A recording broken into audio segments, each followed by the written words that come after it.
આપનું નામ? દેવાંશી. આજે અખાત્રીજના દિવસે અમે દર વર્ષે સોનું લઈએ છીએ, તો આજે હું સોનાની ખરીદી કરવા આવી છું. અને આજે 5-6 દિવસના હિસાબથી ભાવ બી ઓછા થઈ ગયા છે, 5-6% ઓછા થઈ ગયા છે. તો એ હિસાબથી આજે લેવામાં બી થોડી છૂટ છે, કારણ કે આટલા દિવસથી ભાવ વધારે હતા.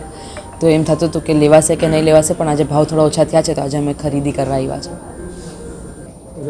સુરતથી ડી ખુશાલભાઈ જ્વેલર્સમાં દીપકભાઈ ચોકસી વાત કરું છું.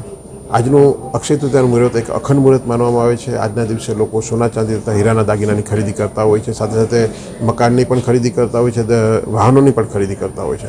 પણ સોના ચાંદીની મહત્ત્વનું એક આગવું મહત્ત્વ છે.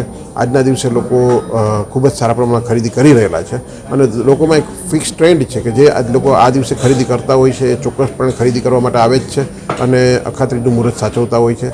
સાથે સાથે આજે સોનાના કોઇન્સ, એટલે ગોલ્ડ કોઇન્સ, ચાંદીના કોઇન અને સાથે સાથે લાઇટ વેઇટ જ્વેલરીનું પ્રમાણ ઘણું બધું સારું છે. અને ભાવમાં પણ એવું છે કે લોકોએ એવું જે એકદમ ઉચ્ચતમ સપાટી પર હતો ત્યાંથી અત્યારે સોનાનો ભાવ ડાઉન આવી ગયો છે. એટલે લોકોને એમ છે કે આ જે ભાવ છે એમાં સોનાની ખરીદી કરી લેવાય, એટલે લોકો સારા પ્રમાણમાં ખરીદી કરી રહેલા છે.